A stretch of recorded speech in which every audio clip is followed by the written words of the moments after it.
Então, o tema da nossa aula de hoje, está todo mundo visualizando, tudo ok? Por favor, me dê o retorno.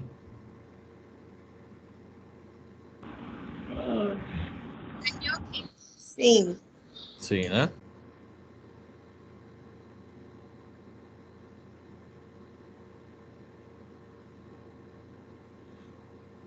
Então, vamos lá. Então, a aula nossa é termorregulação. Então, é importante, antes de entender o processo fisiopatológico, entender a fisiologia, porque senão você fica sem base, né? Sem base para você entender o processo fisiopatológico, suas alterações e suas intervenções. Então, nós vamos estar trabalhando com vocês termorregulação. Como que o nosso organismo regula a nossa temperatura corporal, tá bom? E no segundo momento, como que processos fisiopatológicos desregulam a pressão arterial. Eu postei um material para vocês, onde tem um artigo chamado do autor Voltarelli, tá bom? Coloca termorregulação, fisiopatologia da febre. Então, é imprescindível para entender a fisiopatologia, não a termorregulação, mas a fisiopatologia da febre, a realização da leitura desse artigo.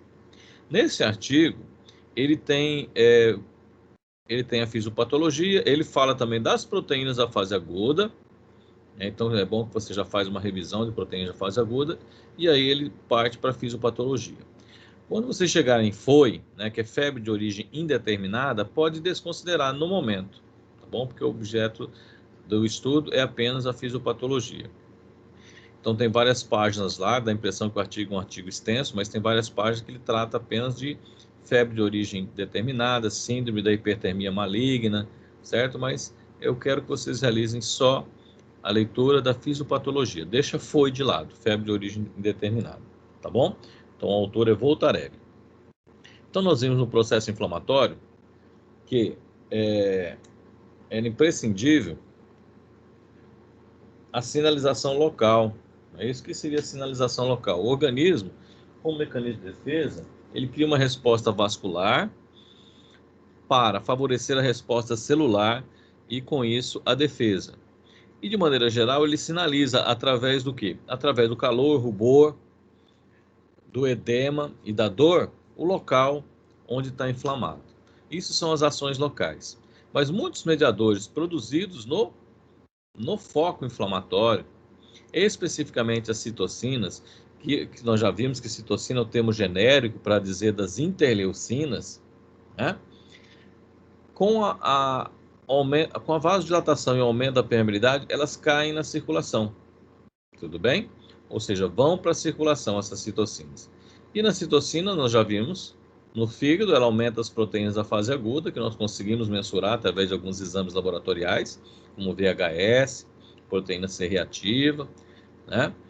E agora, nesse momento da aula, nós vamos estudar o que? A ação delas no sistema nervoso central. Então, ela vai também no sistema nervoso central e numa região específica do sistema nervoso central, chamado hipotálamo, acaba desregulando esse hipotálamo e desencadeando o que? A febre. Tá bem? Então, a febre, já se você quiser conceituar ela, podemos dizer que é o quê? É a desregulação do termostato hipotalâmico ocasionado pelas citocinas. Então, essa aí é uma das ações sistêmicas, né, do processo inflamatório. Bem, sabendo disso, é importante, então, eu conceituar o que é normotermia, o que é hipotermia, o que é hipertermia e o que é febre. Isso aqui tem que estar claro para o profissional da área de saúde, né, para diferenciar uma coisa da outra, porque a farmacoterapia, em algumas situações, não vai funcionar. Então, normotermia é quando você tem, tendo a sua temperatura corporal a 37 graus, e a sua temperatura do termostato, quando eu falo termostato, é termostato hipotalâmico, ou seja, no hipotálamo que controla a nossa temperatura corporal. Lá ele é um termostato mesmo, igual geladeira, né? Quando a geladeira esquenta, ela liga o motor. Aqui é a mesma coisa. Então, o termostato é no hipotálamo. Então, quando a temperatura do corpo está igual à temperatura do termostato hipotalâmico, nós falamos que nós temos um quadro de normotermia. Tá bem? Eu tenho certeza que vocês já assistiram aquele filme Titanic, né? Onde aquele ator ele morreu por hipotermia. Então ele começou a perder calor para a água gelada e aí desencadeou hipotermia.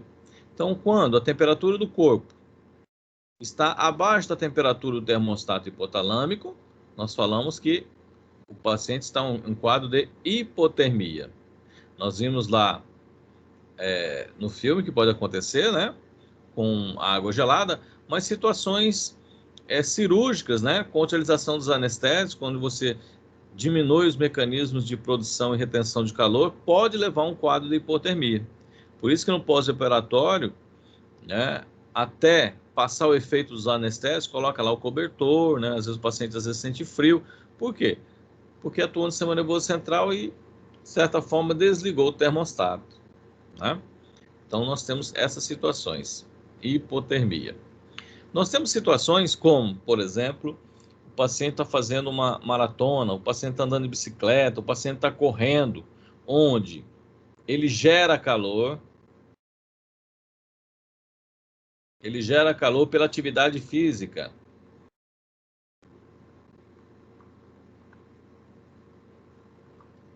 Certo? Uma outra situação, às vezes, é a exposição solar. De repente ele vai lá pescar, por exemplo, e fica lá o dia inteirinho no sol, né? Captando os raios solares, não é isso? Então aí ele vai também promover o quê? O aumento da sua temperatura corporal. Só que o seu termostato hipotalâmico está marcando o quê? 37 graus, ou seja, está normal, tá bem? E quando ele está normal, então, aqui nós temos um quadro de hipertermia, ou seja, a hipertermia é quando a temperatura do corpo do indivíduo está acima da registrada no termostato hipotalâmico. Então você observe que tanto na normotermia, como na hipotermia, como na hipertermia, o que nós temos em comum? O termostato hipotalâmico está o quê? Normal. Não está alterado. Tá bem?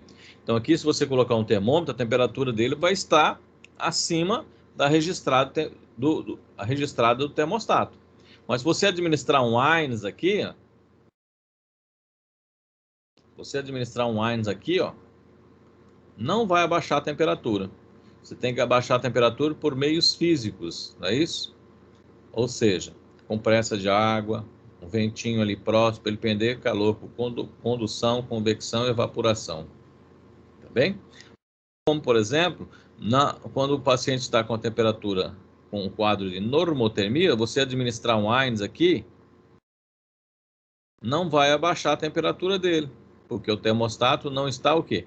Desregulado. Tá bom?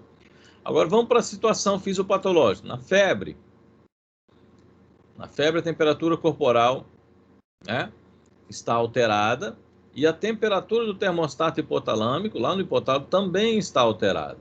Ou seja, febre é quando a temperatura do corpo está aumentada e a temperatura do termostato hipotalâmico também se encontra alterada. Tá bem? Por conta do quê? Por conta da geração de mediadores do processo inflamatório com as prostaglandinas pela COX-3. Aí nessa situação, o AINES então vai funcionar. Tá bem? Então esses são os conceitos que tem que ficar bem claro para vocês. O que é normotermia, hipotermia, hipertermia e febre. Tá bom? Bom, agora nós vamos para a fisiologia. Depois que eu já entendi os conceitos, eu vou para a fisiologia. Como a gente consegue regular a temperatura corporal. Certo?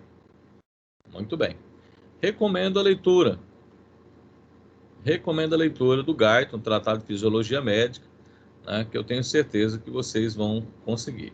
Quem quer estudar um pouquinho do histórico da febre, existe um livro chamado Lambertucci. Não é meu não, tá? Ele coloca febre como diagnóstico, tá? E tratamento. Isso aí também é um livro bacana de você ler. Então, o que é a temperatura, né? A temperatura, na verdade, é a média da energia cinética das moléculas do corpo, tá bem? Que gera o quê? Gera calor. O conceito bem básico de temperatura. Os efeitos da temperatura nos sistemas orgânicos. Então, nós temos reações enzimáticas que ela depende de uma determinada temperatura. A transmissão nervosa também depende de uma determinada temperatura. A eficiência muscular depende de uma atividade, de uma temperatura. Se você observar, por exemplo, as reações enzimáticas também são em torno do quê? 37 graus, não é isso? A transmissão nervosa ideal, o quê? 37 graus. A eficiência muscular, ou seja, por isso que o jogador de futebol, ele aquece primeiro, antes de entrar no campo. Para quê? Para ele ter uma maior eficiência muscular. Ou seja, para otimizar as reações enzimáticas do organismo. Tá bem? Então, para tudo isso, eu tenho que ter o quê? Uma temperatura adequada para tanto para as reações enzimáticas, para a terminação nervosa, como também para a eficiência muscular. E quem controla isso é o meu hipotálamo, meu termostato. Nós temos animais homeotérmicos, ou chamados também de endodermas, e nós temos animais chamados exodermas. Jordana, você é endoderma ou exoderma?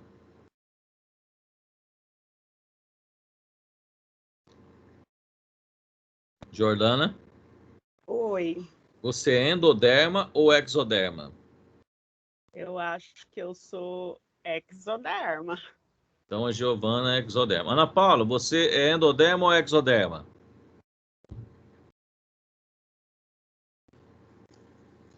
Ana Paula?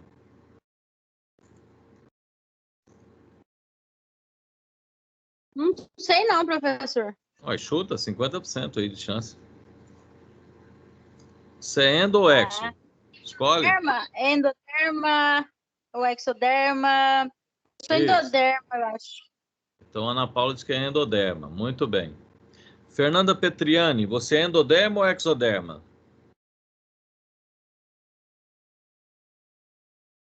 Eu acho que é endo. Então, a Fernanda diz que ela é endoderma. Muito bem. Quem mais aí que arrisca? Silvia, você é endoderma ou exoderma?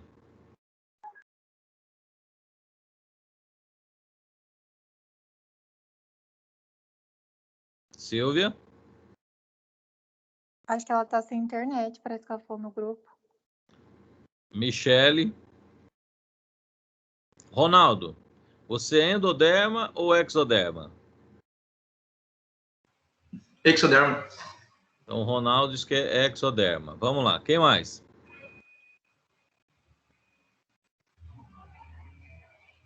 Rodrigo, tá aí? Endoderma. Silvio, Estou aqui, professor. é endoderma ou exoderma? Endoderma, porque minha temperatura não depende do externo, é o interno, né? Isso, Rodrigo é endoderma. Tá bom, agora o Rodrigo já começou a matar a charada, né? Acabou com a brincadeira. Então, vamos lá. Vamos lá, então. Água para se aquecer, né? Então, vamos lá. Endoderma, ó, o animal endoderma, ele consegue o quê? Regular a sua temperatura corporal, independente da temperatura do ambiente. E, na verdade, são o quê? São os mamíferos, né? A maioria mamíferos são endodermas, ou seja, ele consegue regular a temperatura independente do meio ambiente. Agora, os exodermas, viu? Viu, Giovana? Viu, Giovana? Depende do quê? Depende do meio ambiente, né? Então, por isso você vê o jacaré lá no rio, ele tomando solzinho, porque ele precisa da energia solar para regular a temperatura corporal. Tá certo? Você vê o pescador, ele se prepara todo, a hora que vai pescar, de repente, se esfriar e a água esfriar, o peixinho vai lá para o fundo. Diminui toda a reação enzimática, diminui o metabolismo e fica quietinho, latente lá no fundo. Tá certo? Então, dessa forma, os animais exoderma dependem do meio ambiente para quê? Para regular a sua temperatura. Tá bem? Assim como os répteis, né? Dependem da temperatura. A baratinha também, você pode observar em meses quentes, né? Setembro, outubro, novembro, fica toda agitada. Em meses frios, não, fica quietinha. Ou seja, depende do meio ambiente. Tá bom? Bom, então, como o endoderma, né, você consegue, então, regular a temperatura independente do meio ambiente, eu vou ter no indivíduo, primeiramente, influências da produção de calor, ou seja, ele produzindo calor internamente, ok? E o meio ambiente. Então, ele vai controlar. Quando ele tiver com frio, não é isso? Ele vai ativar os mecanismos de conservação de calor. Quando ele estiver com calor, ele vai ativar o quê? Os mecanismos de perda de calor. Então, ele consegue o quê? Regular através, né, da produção de calor e através do próprio meio ambiente. Então, o indivíduo endodermo, ele consegue regular a temperatura dessa forma. Então, ele consegue controlar a sua temperatura corporal. Bom, é claro que os meios físicos são importantes, né? Os meios físicos auxiliam no processo e nos ajudam o quê? Nos ajudam a controlar a temperatura. E quais são os meios físicos que você pode, né, pode ganhar calor ou perder calor? Nós temos a irradiação solar, como eu dei o exemplo, então isso aqui você ganha calor. Nós temos a condução, ou seja, de um objeto mais frio para um objeto mais quente para um objeto mais frio, né? Por isso que nós se agasalhamos, não é isso? Então você está tentando ganhar calor, tá ali. Ou então você chega próximo de um calor, né, de uma fogueira, né, ou próximo do fogão, no frio, né? Por quê? Ali o objeto está passando calor através do processo de condução. Um outro processo é a convecção. Isso aqui é muito perigoso, principalmente, né, quando o indivíduo vai para o mar, né? Ou seja, vai para a praia. Aquele ventinho que vai passando, aquele ventinho não diminui a sensação térmica. E aí ele vai ficando no sol. E aí vai ficando no sol. Até que desencadeia o que? Um quadro de insolação. Tá bem? Porque ele ganhou muito calor através da radiação do sol. E a convecção veio mascarando, né? Veio passando aquele ventinho, veio diminuindo aquela sensação térmica e ele foi ficando. Tá bem? E o outro através do quê? Da evaporação. Aí a gente já pode adiantar que a evaporação nós podemos realizar pelo suor, né? O suor se deposita na pele e depois evapora. Ou pelo quê? Pela respiração. Aqui pela transpiração ou pela respiração. Tá bem? Então, esses 4 processos físicos também auxiliam na regulação da temperatura corporal. Tá bem? Então, aqui está mostrando um indivíduozinho, né? Onde ele está ganhando calor através da radiação, não é isso? Nós temos o ventinho que faz com que ele perde calor. Ele está conduzindo o calor do objeto mais quente para um objeto mais frio. Tá bem? Assim como ele está passando calor através do processo. Aqui é um processo de condução, processo de radiação. Aí você tem a convecção, não é isso? Que é pelo ar, não é isso? E por último ele tem o quê? A evaporação. Então esses processos físicos influenciam na temperatura corporal do indivíduo também. Bom, eu tenho uma temperatura periférica e uma temperatura central. A diferença de graus. Também a temperatura periférica ela pode variar de 27 a 40 graus. Enquanto que a temperatura central tem divergência aqui temos divergência em termos de literatura, mas, né, de maneira geral,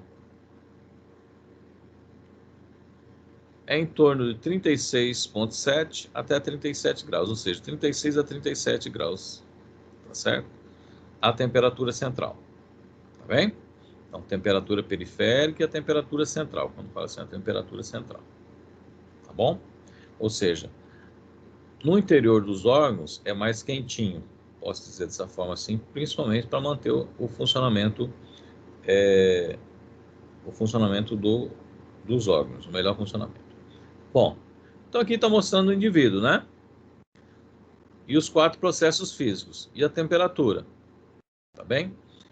Então nós temos os 4 processos físicos: a radiação, nós temos a convecção através do ar, nós temos a evaporação através da pele, né, do suor da pele, ou através da respiração, tá bem? E nós temos o que? A condução, não é isso? Que é através do objeto mais quente para o objeto mais frio.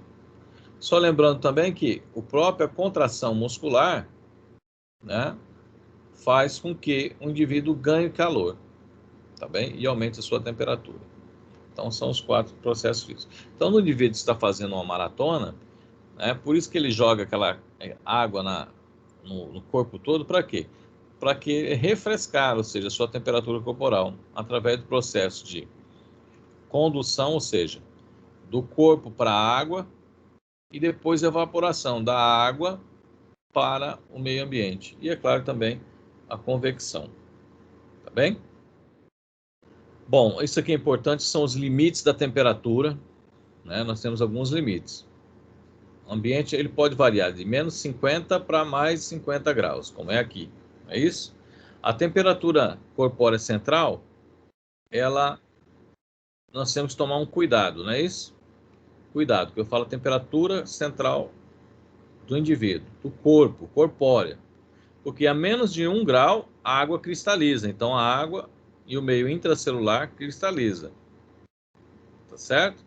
E mais de 45 graus, começa a desnaturar a temperatura. Então, não posso, estou falando temperatura do corpo, corpórea. Então, a temperatura corpórea, se cair abaixo de menos 1, cristaliza. Se for mais, desnatura as proteínas. Tá bem? Aí o cuidado de regular a temperatura corporal. Tá bom? A temperatura corporal, ela varia durante o dia. Tá bem? E é claro, por que varia durante o dia? Porque você acorda, você vai andar, né? Você vai trabalhar, você sofre a influência do meio ambiente, então você sofre a radiação do sol, não é isso? A condução do objeto, entra no carro quente, o objeto vai passar né? O calor do carro, né? Que estava fechado e quente para você, então você vai regulando a temperatura, então ela vai variando a temperatura durante o dia, e você vai controlando essa temperatura.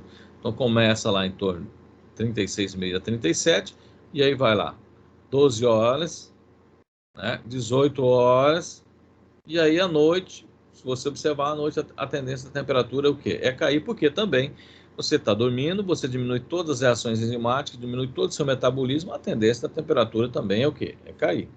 É isso? Tá lá. Sofre variações individuais. O que seriam variações individuais da mulher? É isso? A mulher, quando está ovulando, tem a variação de meio a 1 grau. Tá bem? De meio a 1 grau. Então, quando ela está na fase de ovulação, não é isso? Na fase de ovulação, observa-se o aumento da temperatura. E é também um dos métodos na qual a mulher que quer engravidar vai acompanhando. Além do muco, não é isso? Ela vai determinando a temperatura, né? A temperatura dela, e aí, consequentemente, ela consegue, né, lograr êxito, se não tiver nenhum problema orgânico, lograr êxito com esses dois métodos assim também, ok? Através do muco e através da própria temperatura. Como o foco nosso aqui é a temperatura, só estou mostrando que existe uma variação de meio a 1 grau, principalmente quando a mulher está ovulando, tá bom? Bom, aí eu já consigo conceituar, né, o que é hipotermia, quando a temperatura eu tenho, na verdade, tenho o termostato hipotalâmico, que seria como se fosse um reloginho, aonde? No sistema nervoso central, que regula a minha temperatura. Normalmente ele vai manter a temperatura o quê? A 37 graus. Quando a temperatura do corpo está abaixo da registrada por ele, nós temos um quadro de hipotermia. Quando a temperatura do corpo está acima da registrada dele, nós temos um quadro de hipertermia. E quando ele está igual, a temperatura do corpo está igual à temperatura do termostato, nós temos um quadro de normotermia. Tá bom? Vamos lá. Formas de perder calor. Então, nós temos, primeiramente, a sudorese. Ok? Então, você transpira, o suor ele fica depositado na pele, e aí você perde calor depois por evaporação. É uma forma. Ok? Essa daqui, através da transpiração, você perde calor por evaporação, não é isso? Suor, evaporação. E o outro é o quê? Respiração. né? Então, transpiração e respiração. Uma outra forma de perder calor, a vasodilatação. Por isso que a bochechinha fica vermelha, né? A vasodilatação, você traz sangue até a periferia, você perde calor por condução, é isso? Evaporação, né? Mas principalmente por condução. Uma outra forma também é o quê? É diminuir a piloereção. Por que eu falo a piloereção? Porque quando o indivíduo está com frio, ele não arrepia. Quando ele arrepia, ele cria uma película de ar na mesma temperatura do corpo para conservar a temperatura. Então, se você diminui a piloereção, você também você está perdendo calor, tá bom? Então, perdemos calor através do quê? Através da respiração, da transpiração, vasodilatação e a diminuição da piloereção. Então, tá lá, ó, né? Calor, termorreceptor, hipotálamo, diminui a atividade simpática, né? Consequentemente, promove o quê? Se diminui a atividade simpática, diminuição da noradrenalina, e eu tenho o quê? Vasodilatação. Vasodilatação, mais sangue para a periferia, e aí você perde o calor, né, por condução e convecção com o meio ambiente. Tá bem? Então tá lá, mostrando que a vasoconstrição é um mecanismo de conservação de calor, enquanto que a vasodilatação é um mecanismo de perda de calor. Certo? Bom, então você tem lá, aqui é uma exceção, né? A glândula sudorípara, ela tem como neurotransmissor acetilcolina. Deveria ser noradrenalina, mas é uma exceção, ok? Porque simpático teria que liberar noradrenalina, mas a glândula sudorípara é uma exceção, tá bem? Então você tem ativação através da acetilcolina, que produz o quê? O suor, que é rico principalmente em quê? Em sódio e cloro. Então você produz o suor, tá bem? Ocorre um processo normalmente de reabsorção, e aí depois você forma o suor com uma solução hipotônica. Hipotônica, tá bem? Agora, quando o indivíduo, presta atenção, quando o indivíduo está transpirando, quando está correndo, não é isso? Quando está correndo, ele tem ativação simpática, não é isso? Acetilcolina, e aí produz o suor muito rápido.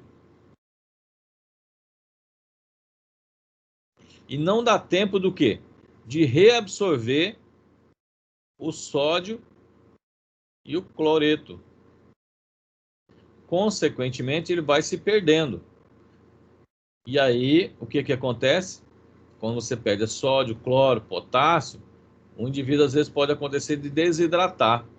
Por isso que hoje, né, se nós observarmos jogadores de futebol, os maratonistas, mas principalmente jogadores de futebol, tem aqueles Gatorade para repor o quê? Os sais que perde durante o quê? A transpiração. Tudo bem? Entenderam isso, pessoal?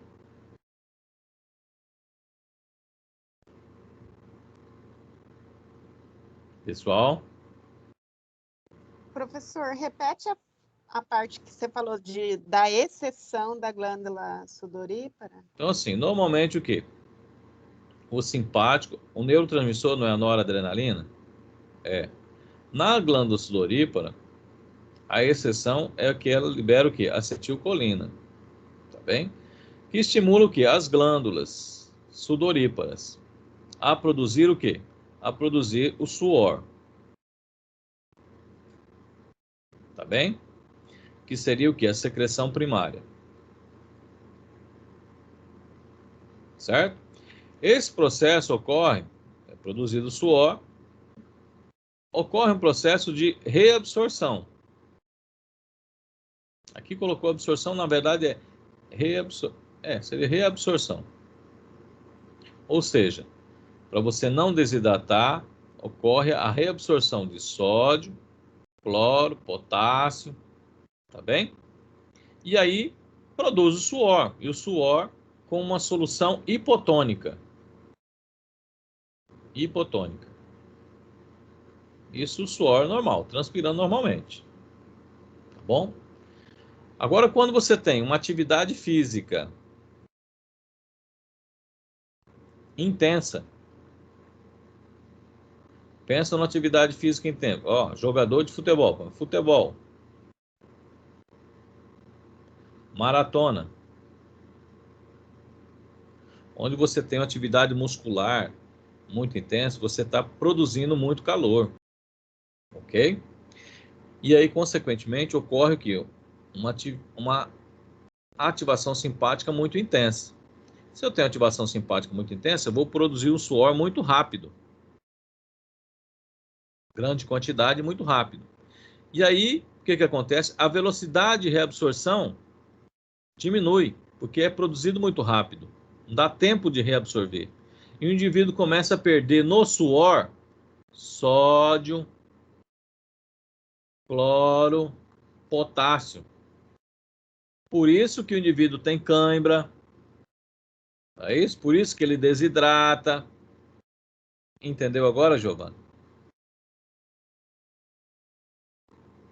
Sim. Por isso, então, que os jogadores de futebol maratonista, eles têm aquelas soluções que são hipertônicas, né? Repositores dos sais, Gatorade e outras marcas aí, que tem como função o quê? Repor os eletrólitos perdidos no suor. No suor não. Através da transpiração intensa e o suor. Correto? Agora vamos transferir isso para um processo fisiopatológico. Então, o paciente que tem febre também acontece a mesma coisa. Entendeu? Daí a necessidade do quê? De reidratá-lo também. Porque senão ele vai perdendo esses eletrólitos. Vamos fazer esse processo, essa analogia aí. Tudo bem. A umidade do ar, o que vocês acham? Influencia?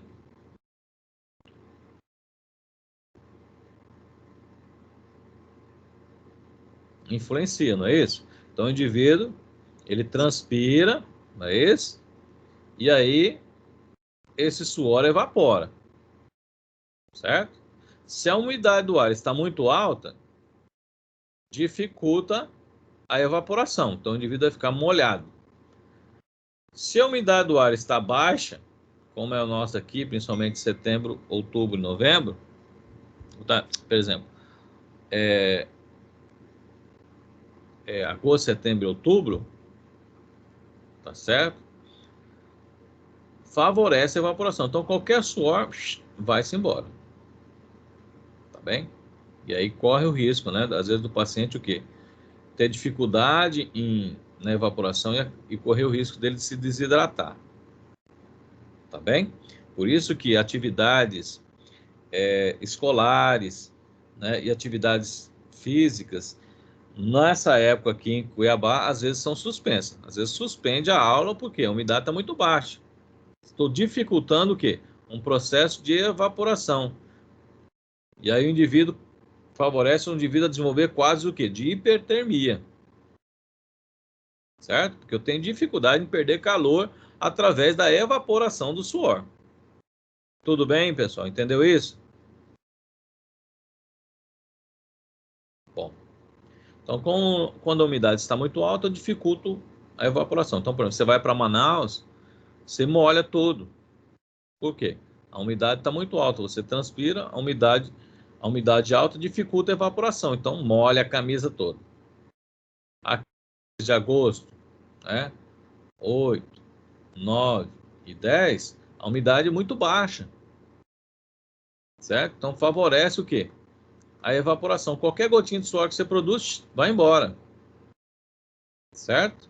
Isso aqui, como dificulta, favorece a evaporação, favorece também quadros de hipertermia, porque você vai ter dificuldade em perder calor por um processo físico que é o quê? A evaporação.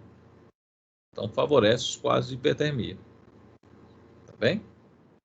Bom, formas de perder calor.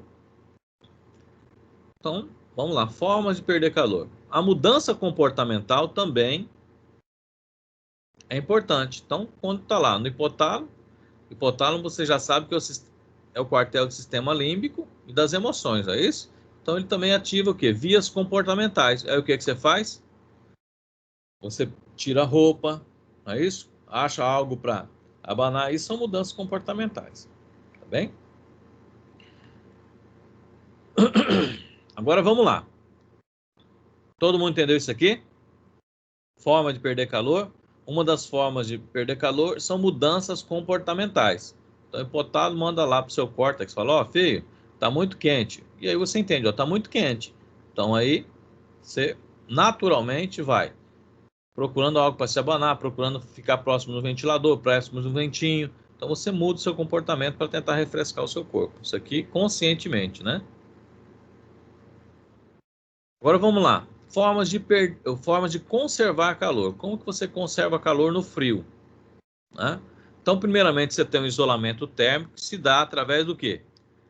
Do tecido adiposo. Ok?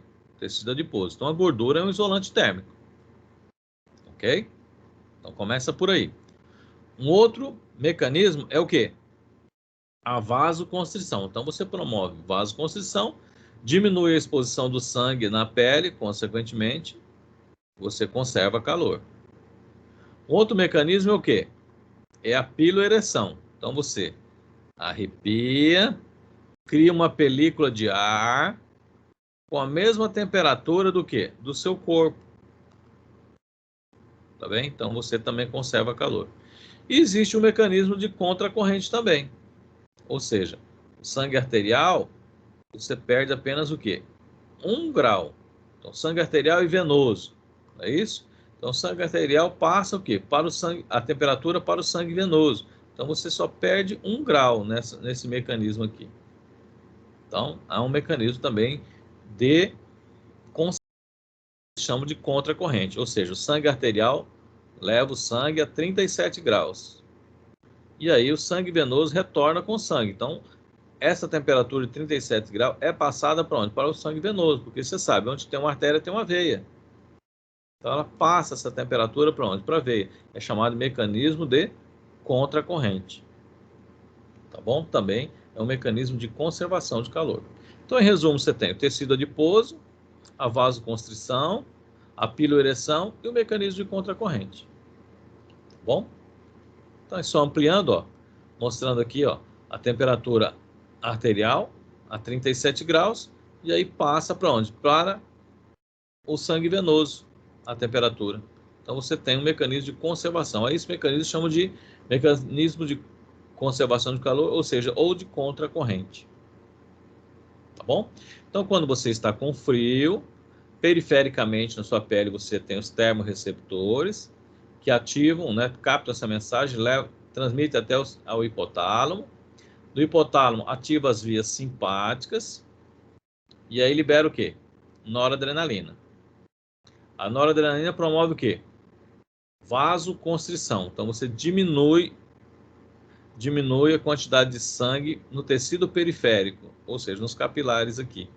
Consequentemente, você tem menor perda de calor por condução e evaporação, principalmente condução. Tá bem? Então, em resumo, tem lá mecanismos de perda de calor. O suor, tá bem? Vou colocar a respiração, lembra? Suor e respiração. Que aí você vai perder calor através da evaporação. Você tem a diminuição da piloereção. E você tem o quê? A vasodilatação.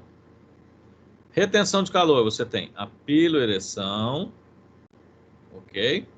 Você tem a vasoconstrição e a diminuição do suor. Tá bem? Você tem o mecanismo de retenção. Agora vamos lá, formas de você produzir calor. Nosso mecanismo de retenção e produção de calor. Agora, produção de calor. Bom, uma forma de produção de calor é o quê? São as mudanças comportamentais. Comportamental. O que é a mudança comportamental? Então, você vai buscar agasalho. É isso? Vai chegar próximo de uma sala quente, mais quente. Certo? Então, você vai estar na mudança comportamental. O outro é o quê? É o calafrio. A contração, o quê? involuntária da musculatura esquelética gera o quê? Gera calor.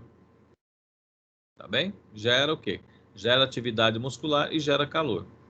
O outro é o movimento voluntário, não é isso? Você está esfregando, se abraçando, não é isso? E aí movimenta para lá, movimenta para cá, é um movimento voluntário. Isso aqui é voluntário. E o outro é involuntário, que é o calafrio. Tá bem? Uma outra forma de você ganhar calor é o quê? É a alimentação, não é isso? Alimentos calóricos que geram calor. Você poderia falar assim que são termogênicos, né? Por isso que você no frio aumenta o apetite, né? Aumenta o apetite. Buscando sempre alimentos mais o quê? Mais termogênicos, para você aumentar o metabolismo. Então essas são as formas de você produzir calor.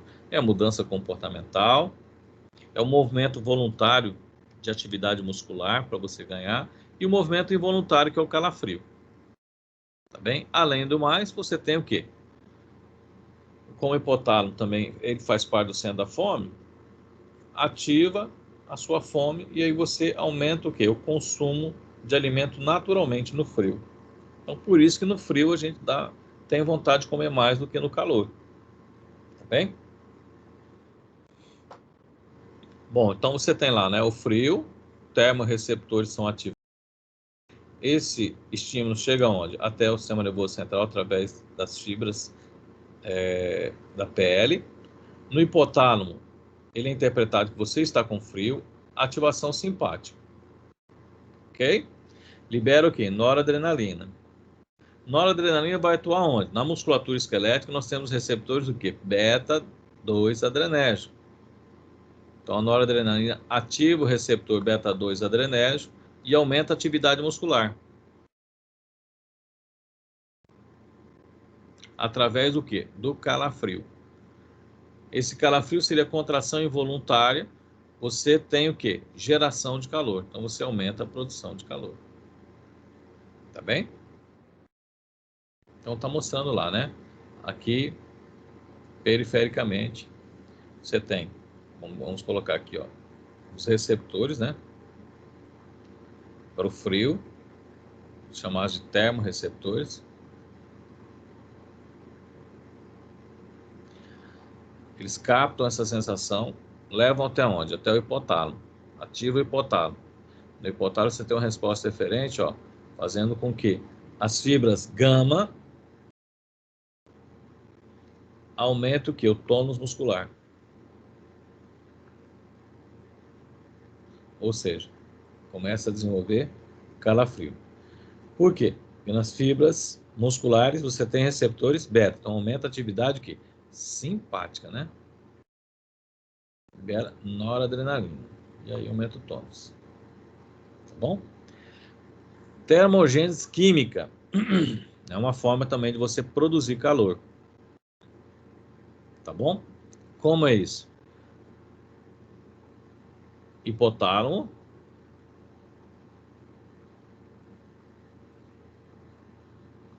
Quando captou que você está com frio, foi estimulado, aumentou o quê? Atividade simpática. Simpático liberou quem? Noradrenalina. Ou epinefrina. Noradrenalina vai fazer o quê?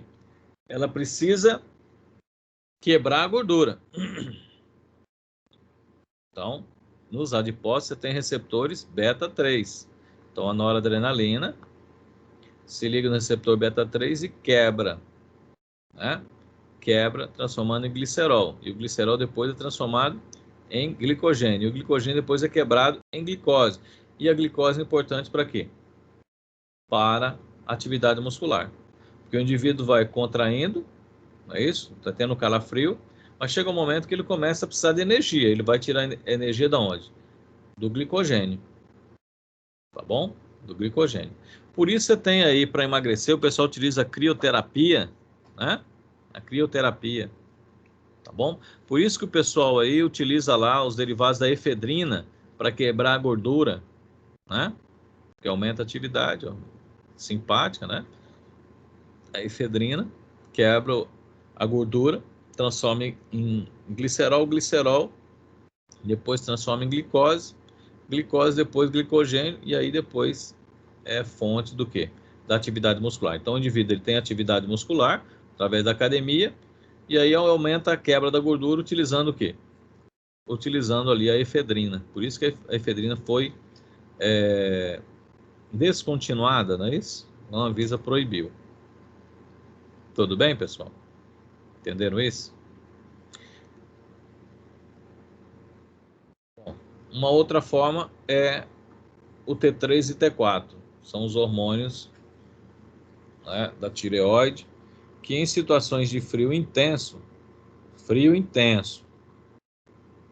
não é a frente fria que vem aqui para Cuiabá, frio intenso, ocorre o quê? Ativa o fator liberador de tireotropina, e aí do hipotálamo, a hipófise, ia liberar T3 e T4. E nós já sabemos que o que T3 e T4 faz? Atua aumentando o metabolismo celular.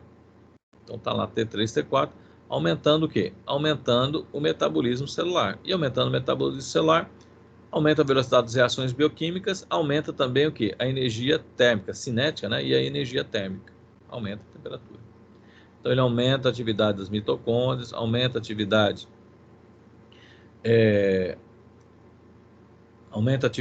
das mitocôndrias, aumenta a produção de ATP, e aí, consequentemente, também aumenta a temperatura corporal, ou seja, aumenta o calor, né? Aumenta a produção de calor, porque aumenta também a velocidade das reações bioquímicas e aumenta a cinética. Tá bem? Com a hiperfagia, porque você está no frio, hipotálamo é também o regulador da ingestão de alimento e da temperatura corporal. Então, a hora que ele interpreta está com frio, ele aumenta o quê? Aumenta o consumo de alimentos, principalmente alimentos termogênicos, né, ou ricos, né, em energia. E você, através da alimentação, também gera calor. Tá bem? Alimentos termogênicos. Então tá lá. Muito bem. Perifericamente, nós temos receptores específicos, não é isso? Nós temos receptores para o calor, que são as terminações nervosas livres. Elas são amielínica. O que significa amielínica? Não tem bainha de mielina. Ok? Então, conduzem a velocidade, né, conduzem o estímulo mais lento. E você tem os receptores do frio, tá bom? Que são mielinizados, significa, tem bainha de mielina. Se tem bainha de mielina, eles são mais rápidos. Por isso que qualquer variação, às vezes de 1 grau, 2 graus, né, na temperatura do ambiente, você consegue detectar, ou seja, você consegue detectar mais rápido o frio do que o calor. Em resumo, é isso. Tá bem? Por quê? Porque as fibras que transmitem esse estímulo do calor são amielínicas, não tem bainha de mielina. Enquanto que as fibras que conduzem o estímulo do frio são mielinizadas, ou seja, tem bainha de mielina, então conduz o estímulo mais rápido. Então, por isso que você consegue perceber a variação de frio mais rápido do que a variação de calor. Tá bom? Muito bem.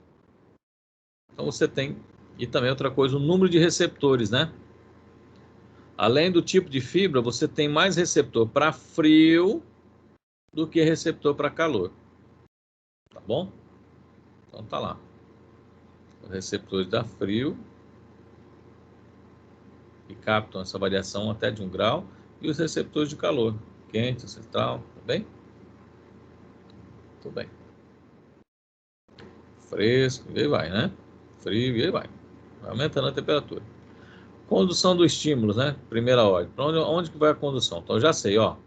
Fibras tipo C, calor. Fibras A delta, frio. Calor é mais lento, porque não é mielínica. Frio é mais rápido. Tá bem? Milésimo de segundo, mas é mais rápido. Certo?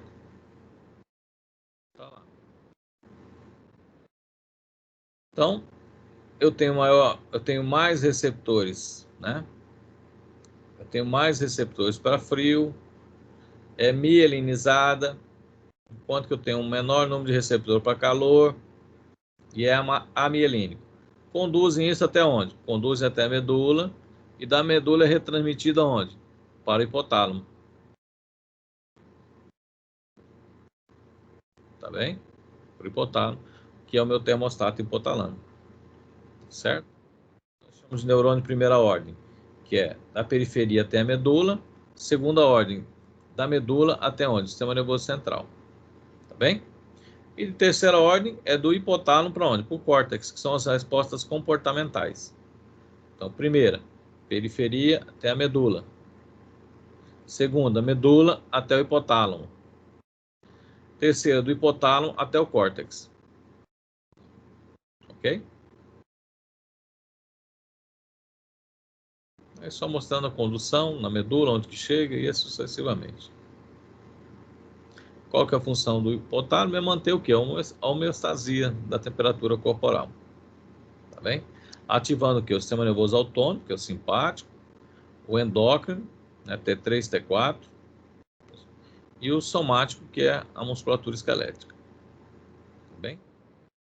Então, no hipotálamo é chamado termostato hipotalâmico, porque ele é responsável por regular a temperatura. Ele estabelece o ponto fixo.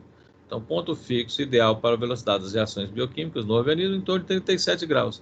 Então, ele estabelece, ó, o normal é 37 graus. Tá bem? 37 graus.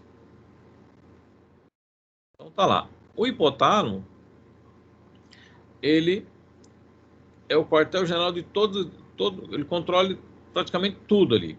Ele controla a ingestão de alimento, controla a temperatura, né?